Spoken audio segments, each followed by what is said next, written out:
مستقبلك مقالة مينيابوليس وموضوع تلوداق وموضوع كي نوعي أهري أبدا وأف صومالي الغودقة ومقالة كدعة هذا موضوع عن سيدوبو كبلامي أما برنامج كان سيدوبو كبلامي أفرتي سنة دوق مقالة مينيابوليس يقولها الديجانك أيها وحي يسوي ماذا الشرار قوس شرار كاسي أو أي كجت دودان أو أي كجت تشدان أجندها هدفك يو جودهم بمقالة سيدي الله معمول لها أفرت سرسوس صعته هذا واشرين وراقها ندين هوريا لا هو في الصومالي هذا جرا هو في إنجليز بجرا أو أن ميسسك يلا أيكون قرن basically the goals and the vision of the city of Minneapolis أفرت سرسوس صعته وواحد أي هذا يسكر عين قالها الديجان كان يدوق مقالة وحكى لو ندين هوريا لا وراقها عد ميس والبا waraaqahan waxaan rabnaa waxyaalaha aad jeceshihiin oo aad ku aragtaan waxyaalaha ku jira hadda waxa kamid ah oo kale amniga waxa kamid ah equity ama in cadaalad wax loo qaybiya waxyaalaha aad jeceshihiin inaad ku qortaan miis walba inaad iska soo dhex saartaan afhayeen oo miiskaasi u hadla iyo hal qof oo note taker ah oo miiskaasi u qora waxyaalaha ay jecel yihiin iyo waxyaalaha ay rabaan inay ku daraan goals ka iyo vision ka magaalada Minneapolis waxa inala jooga Cabdi Warsame oo taqaanaan gudoomiyaha degmada lixaad iyo aniga oo ka socda xafiiskiisi waxa kale oo nala jooga mas'uul ka socda xafiiska duqa magaalada Cabdiraxmaan oo isagana aan jeclaan lahaa bal Cabdiraxmaan Muuse aan jeclaan lahaa bal inaan ku hormaro oo aan fursad siiyo oo kelmada ilina la wadaago marka waxaan oran lahaa waxa qabanaysaa cabashooyinkiina iyo waxa jeceshiin waxa tinada cashuurta bixiye leedin qabto caawa in si xor ah oo firfircoon uga dhiibta bisharaf baan inoo tahay waan ku mahadsantihiin halkan ugu marti qaadeen in maayarkuna aad iyo aad buu idin soo deeslaamay inta aan aad buu mahadsan yahay Cabdiraxmaan inta aan Cabdi Warsame hadalka siinin waxaan jeclaan lahaa inaad idin la wadaago ajendaha marka hore waraaqahan bal inaad wada akhrisaan baan jeclaan lahayn marka aad akhrisaan kadib ama qof inuu idin akhriyo marka aad akhrisaan kadibna inaad qortaan waxyaalaha aad jeceshihiin oo waraaqaha cadcad oo dhaadheer aad ku qortaan iyo waxyaalaha aad jeclaan lahaydeen in lagu soo daro waa ajendaha iyo hadafka uu ku shaqeyn lahaa ama istaraatiijiyada guud ee magaalada Minneapolis lagu hagi lahaa afarta sano soo socoto anoo hadda matalay golaha deegaanka magaalada Minneapolis iyo degmadan lixaad iyo Cabdi Quduus oo asna degmada lixaad ka shaqeeyo iyo Cabdiraxmaan Muuse oo asna hadda maxaa la dhahaa duqa magaalada oo maxaa la dhahaa xafiiskeeda ka shaqeeyo waxa idin la joogo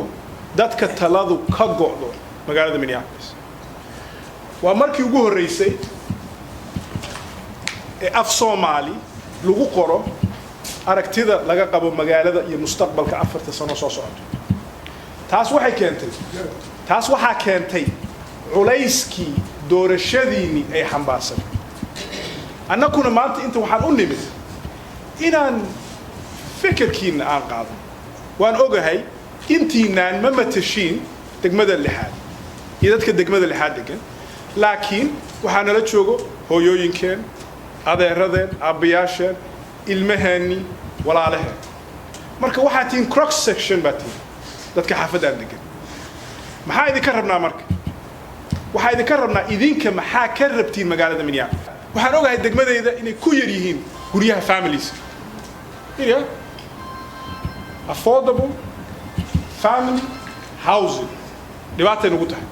waxaan degannahay waa iskor saarannahay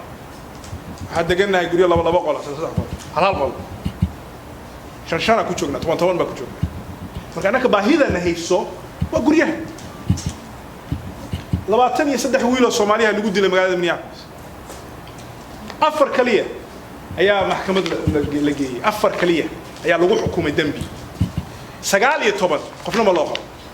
bas culays bay nagu tahay wiilasha la dilay waa wiilasheeni xaafadan bay qaar deganaayeen soo amniga anaka culays buu weyn amniga haye caafimaadka waa yeel baa qabnaa sokor baa qabnaa waa xanuunsanahay maxaa la dhahaa mana la daryeelo maxaa la dhahaa maxay ahayd wiilasheena qaar waxa arkaysa dad hadeer waxa jiro xanuunka maskaxda hayso waxyaalo badan baa jiro soo caafimaadka waa dhinac kale shaqo la'aanta dhalinyaro badan baa jiro oo aan shaqayn kuwa shaqeeyane ma helaan mushaar ku filan maxaa la dhahaa waxaa leenahay high unemployment iyo high underemployment so kuwa xataa shaqeeyo shaqo kama shaqeeyaan shaqooyin ku filan taas baan rabnaa maanta inaan magaalada Minneapolis u gudbino waxaa kaloo ku faraxsanahay Minneapolis waxay leedahay 13 degmood annagu hal degmaan degmo kasta waxaa la yiri codsi baa la weydiisay waxa dadkooda soo baxaan ka hadlaan hawsha waxa maanta ognahay in intaan Cabdiraxmaan waa joogaa intaan qof hal degmo ka matalaysa hal xaafad intaan qof kale ma soo bixin marka hadda idinka ugu badan idinka ugu fiican magaalada laakiin waxa idinka rabnaa kaliya baahidiina noo qora baahidiina waxa idin ballan qaadnay inaan u gudbino magaalada Minneapolis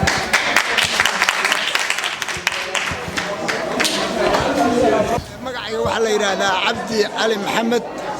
shirkan waxaan u arkaa kii aanu horumar ku gaari lahayn haddaanu nahay xaafadan Warsigis ama Siidar waxaan u arkaa shirkan midkii aan guul ugu gaari lahaa waayo dadka halkan degan waa dhibane waxa la yiraahdaa dadka dulmanaha oo wax loo qaban aad baan u dulmanahay khayr weeye dimaanta nolol yimid oo in wax naloo qabta la rabo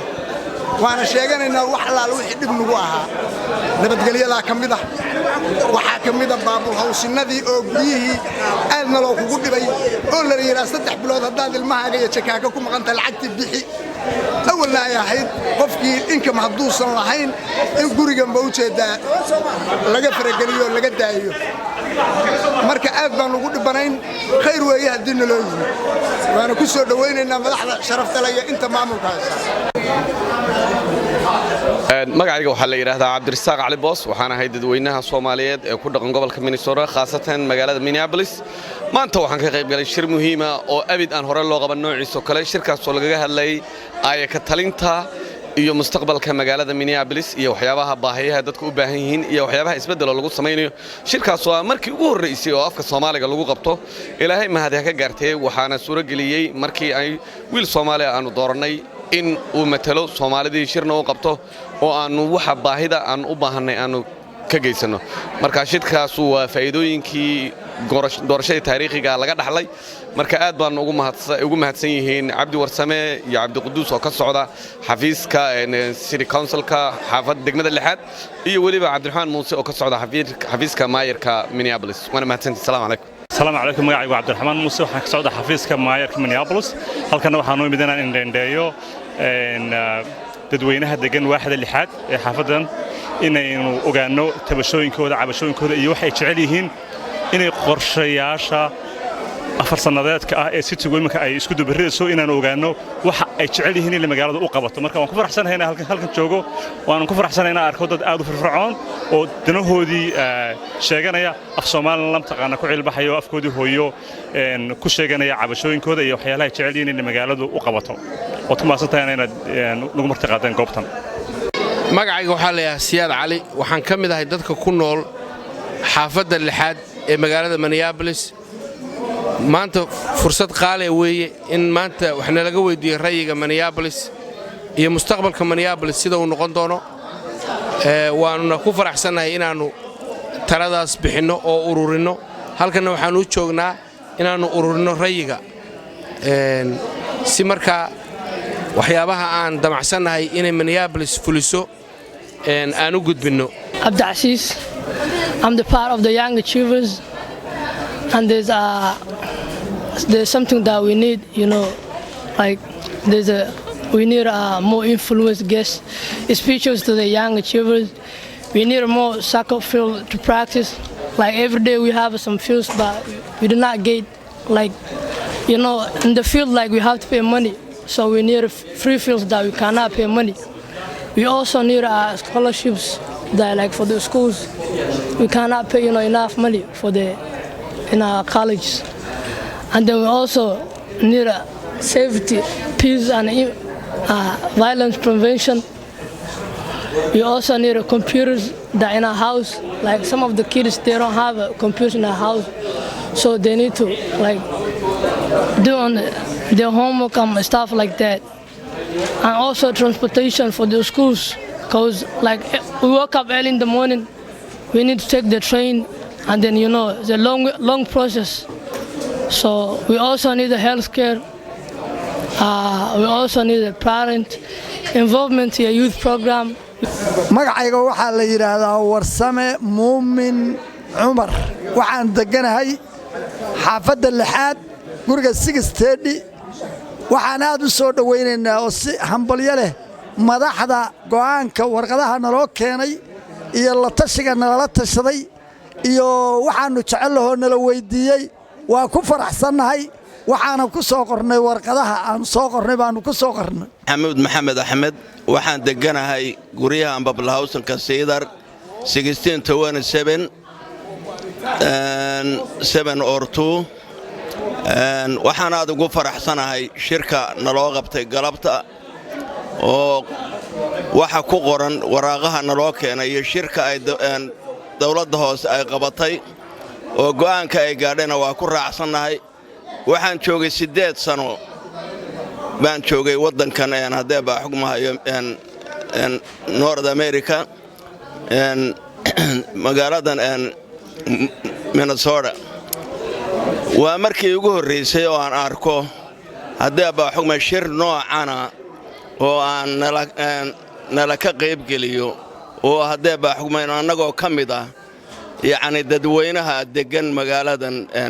Minneapolis ama Minnesota oo yaani la dhageysto araahdayeeda iyo codkayaga aad iyo aadna waan ugu faraxsanahay السلام عليكم ورحمة الله وبركاته magacayga waxa lahaa binti Suufi Cali waxaan deganahay xaafadan Seedar 620 xaafadooda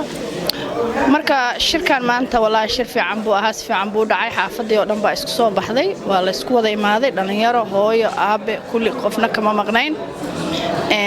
ajantiyaasha laga hadlayna waxay ahayd wixii noo fiican oo ah in aan ku wada hadalno xaafadeena dhibaatadana haysa wadada guryaha xaafadaha aan deganahay iyo wadooyinka jajaban iyo maxaa la dhahaa dad badan lagu dilay magaalada Seedar wiilal badan ayaa lagu dilay oo in dhibaatadaas laga hadlo oo la raaco wixii qaladka suubiye la raadiyo marka wax fiican baa laga hadlay Cabdi Warsame oo ka mas'uul xaafadeena soo marka wallahi waa ka helna si fiican way ka dhacday